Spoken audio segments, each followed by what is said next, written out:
আওয়ামী লীগের আমলে বাংলাদেশের একজন বক্তা, আমি তাকে উঁচু মানের আলেম মনে করি না। তার তেলাওয়াত এত অশুদ্ধ, এত লাহনে জালি যে তার তেলাওয়াতে আমরা ইক্তেদা করলে সবার নামাজ ফাসেদ হবে। বাংলাদেশের একজন বক্তা, জামাত ইসলামের ঘরানার বক্তা, তিনি বলেন শেখ হাসিনা যা কিছু প্রতিষ্ঠা করার চিন্তা করছেন, এই দেশকে ডিজিটাল বানানোর চেষ্টা করছেন, যদি সেটা কেউ না করে, কেউ যদি বিরোধিতা করে, তবে সে জাহান্নামী। সামসামির একটা সীমা আছে, একটা সীমা আছে। সে একই বক্তা, গত এক সপ্তাহ থেকে একটা বিষয়ে পর্যালোচনা চলছে। আফসোস, সে কি বলছে? রাসূল সাল্লাল্লাহু আলাইহি ওয়াসাল্লাম নবী ছিলেন, নবী মানি বার্তাবাহক, নবী মানি সংবাদবাহক। এই অর্থে রাসূলুল্লাহ সাল্লাল্লাহু আলাইহি ওয়াসাল্লামও সাংবাদিক। আপনারা কি নাউজুবিল্লাহ বলবেন না? রাসূলুল্লাহ সাল্লাল্লাহু আলাইহি ওয়াসাল্লাম সাংবাদিক। তাহলে রাসূলকে সাংবাদিক বলিয়ে সাংবাদিকদের মর্যাদা বৃদ্ধি করছেন।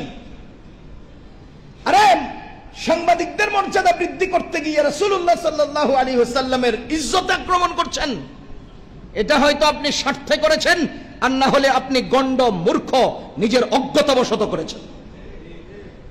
এ ভাই, আমি চোখ বন্ধ করে আল্লাহকে সাক্ষী রেখে নিশ্চিন্তে পুরাপুরি দায়ভার নিজের মাথায় নিয়ে বলছি, বর্তমান পৃথিবীর সমস্ত সাংবাদিকরা মিথ্যাবাদী, ধোঁকাবাজ, ভুল সংবাদ উপস্থাপনকারী। এবার আপনি বলেন, নবী রাসূলগণ কোন মিথ্যা সংবাদ প্রচার করেছে? নাকি আল্লাহ তাআলার পক্ষ থেকে ওহী প্রাপ্ত হয়ে সেই ওহী দুনিয়ার জগতের মানুষদেরকে পৌঁছিয়েছেন? ইন হুয়া ইল্লা ওয়াহয়ুন ইউহা ওয়া মা ইয়ানতিকু আনিল হাওয়া। আরে ভুল সংবাদ তো দূর কি বাত, নিজের কল্পনা প্রসূত কোনো বক্তব্য বলেন নাই, নিজের চোখে দেখেও কোনো কথা বলেন নাই। ইন হুয়া ইল্লা ওয়াহয়ুন ইউহা, যা কিছু এসেছে সব আল্লাহর পক্ষ থেকে এসেছে। ওয়ানজালনা ইলাইকা যিকরা লিতুবাইয়িনা লিন-নাস, আমি কোরআন নাজিল করেছি জাতিকে আপনি ব্যাখ্যা করে দেওয়ার জন্য। সেই সূত্র ধরে নবী রাসূলগণকে সাংবাদিক বলা, এটা নবী রাসূলগণের সাথে বেয়াদবি। ও আমির হামজা, জামাত ইসলামের ঘরানার বক্তা, নিজের যোগ্যতা না থাকলে কথা বলা ছেড়ে দেন, যোগ্যতা থাকলে কথা বলবেন, তবুও বিভ্রান্তিমূলক বক্তব্য সমাজে দেবেন না। বিভ্রান্তমূলক বক্তব্য সমাজে দিবেন না। আচ্ছা, আপনি বলেন, যেই প্রাণীর জান আছে তারে কি বলা হয়? জানোয়ার। বলেন, যেই প্রাণীর প্রাণ আছে তাকে কি বলা হয়? আমির হামজার প্রাণ আছে না নাই? এই অর্থে আমির হামজা জানোয়ার।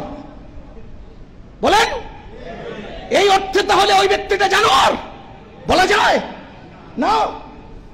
অর্থ পাওয়া গেলেই সে অর্থ তার উপর প্রয়োগ করতে চান। তাই সংবাদ বাহক হিসেবে নবী সাংবাদিক ছিলেন, এই কথা যদি হয় তা আপনিও তো প্রাণ আছে বলে, জান আছে বলে জানোয়ার। কি বলবেন?